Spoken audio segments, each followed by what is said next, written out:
Thank you for joining us for this sermon podcast from United Christian Church of Austin, where no matter who you are or where you are on life's journey, you're invited and welcome.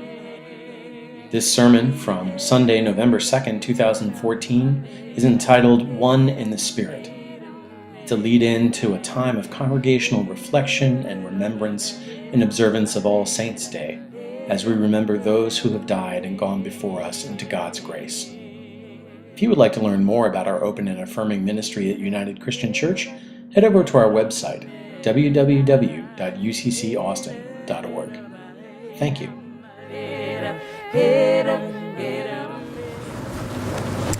Our reading today comes from the Hebrew Bible, from the book of Psalms, Psalm 42, verses 1 through 3, and verse 11. May God take these words and make from them a holy word for us today. As a deer longs for flowing streams, so my soul longs for you, O God. My soul thirsts for God, for the living God. When shall I come and behold the face of God? My tears have been my food day and night, while people say to me continually, "Where is your God?" Verse 11, why are you cast down, O my soul, and why are you disquieted within me? Hope in God, for I shall again praise him, my help and my God. Friends, God is still speaking to the world. May our hearts be open to listen and respond. Amen.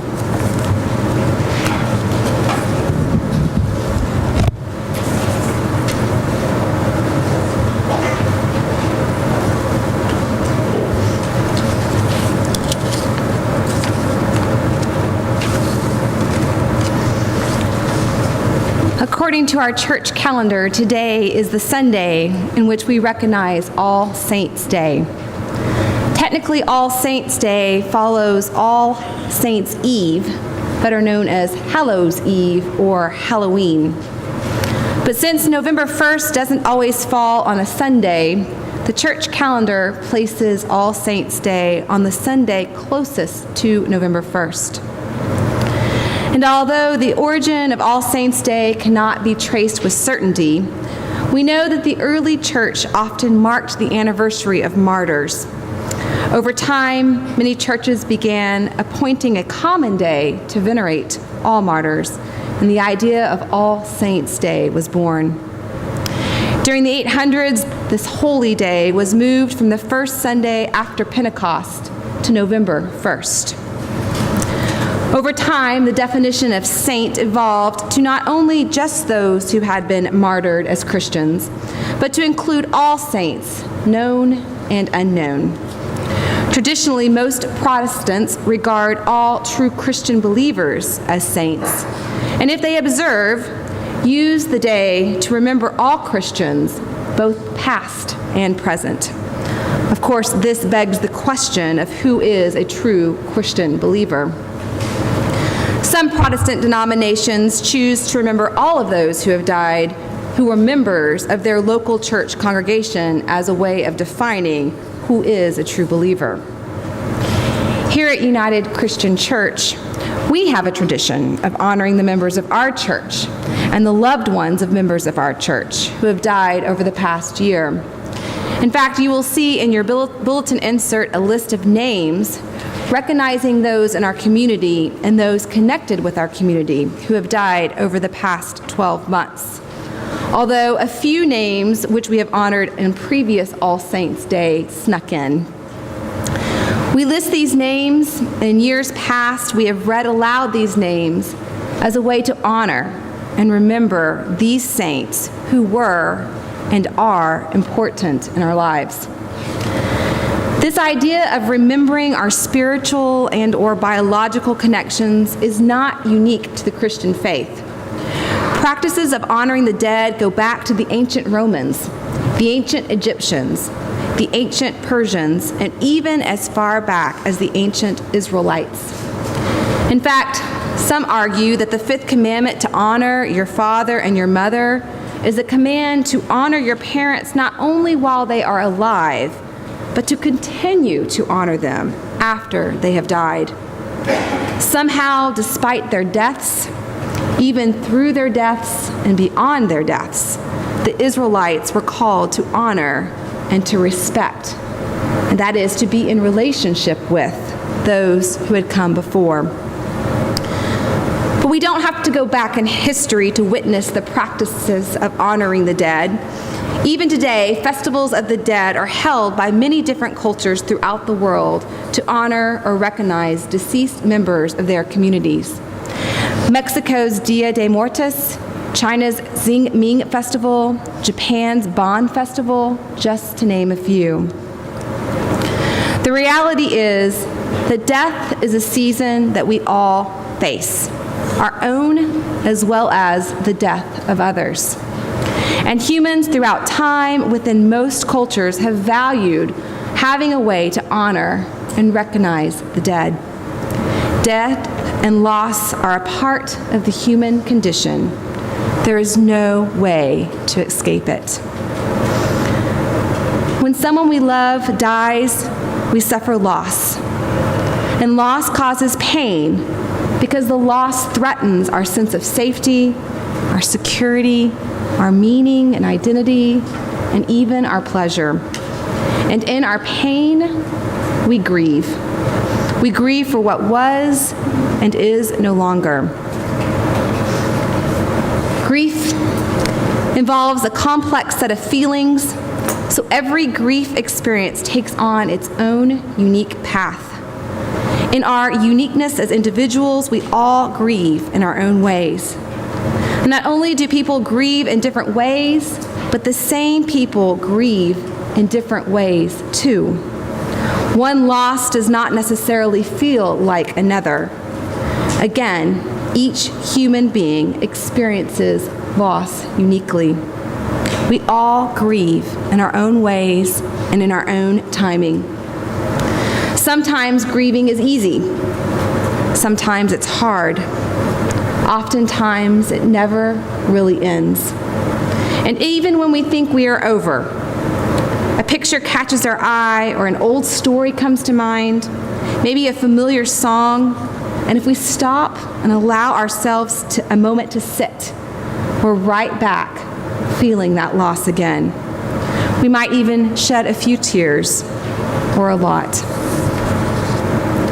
The scriptures are filled with cries and petitions offered to God by spiritually and otherwise exhausted, grieving individuals. My tears have been my food both day and night as people constantly question me, "Where is your God now?" I am weary with moaning. Every night I flood my bed with tears. I drench my couch with weeping. My eyes waste away because of grief. My eyes have grown dim from grief, and all my members are like shadows, cries Job. My life is spent with sorrow, and my years with sighing. My strength fails because of my misery, and my bones, they waste away. Even Jesus, in his humanness, is not spared the tears which are often flow after a loss. For the Gospel of John tells us that Jesus wept for his friend Lazarus. Again, grief is part of the human condition. Now, I'm a firm believer that funerals and memorial services are not for those who have died. Sure, they are the reasons for the gathering, but funerals and memorials are not for the dead. Rather, they are for the living. They are for the living to come together, to grieve, to share, to seek comfort and strength in each other. And just like funerals and memorials being more about the living, so too are days like today, All Saints' Day. The world likes to tell us what our grieving should and should not look like, and how long that grieving should and should not last. The reality is that sometimes our grief is short-lived, weeks, months, maybe a year. Sometimes our grief lasts for years and years, and sometimes we never stop grieving. The question is, how can we grieve well? How can we be in relationship with our grief and with those for whom we grieve? In his book, Good Morning, that's M-O-U-R-N-I-N-G, Good Morning, Alan Hugh Cole Jr. describes the difference between grief and mourning. Grief, Cole explains, describes how we respond to loss, including how we feel and think and behave. Mourning, on the other hand, refers to the process whereby we loosen the emotional attachments or bonds to a loss and relocate the loss in our emotional life and create emotional space for investing anew in relationships and other aspects of living. Cole argues that there are healthy ways to grieve and healthy ways to mourn. One of the final features of good mourning, according to Cole, is sojourning with your loss.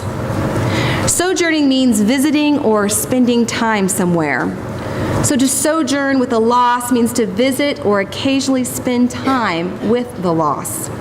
It usually involves periodically invoking memories of a life once shared with what we have lost.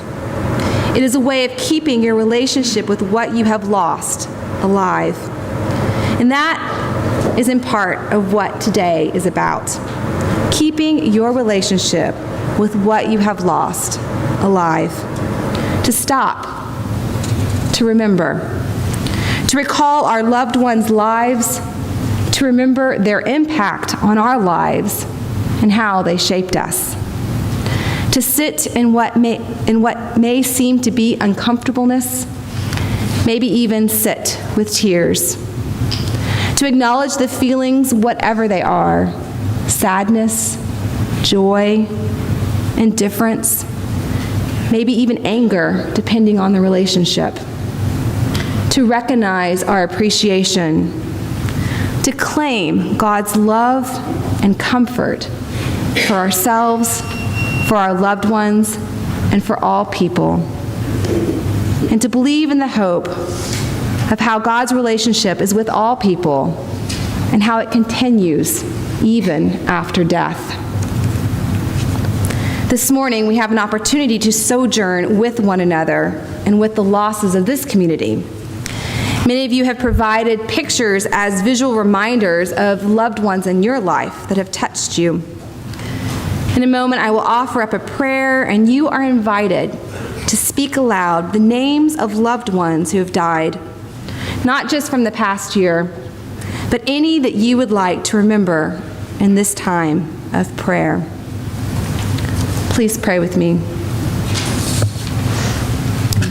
God of comfort and peace, we come today on this All Saints' Day to pause and remember, to sit in our grief and in our mourning, whatever that looks like for us, individually and collectively. To stop and remember both the saints of old that we know only through stories and the saints that directly touched our lives. To acknowledge the saints known and unknown throughout all of time, including our present time. We remember the great ancestors of our faith, from Abraham and Sarah to the disciples and Paul. We remember the prophets and priests, the ministers and teachers who have taught us the way of God. We remember our grandparents and parents, aunts and uncles, those who have gone before us in our lifetime. We lift up the memories of children and grandchildren, brothers and sisters, husbands and wives, and parents whose lives ended too soon. We lift up to you, O God, the names of those that we have lost from our lives, knowing that they are with your heart forever. We remember and give thanks for the following.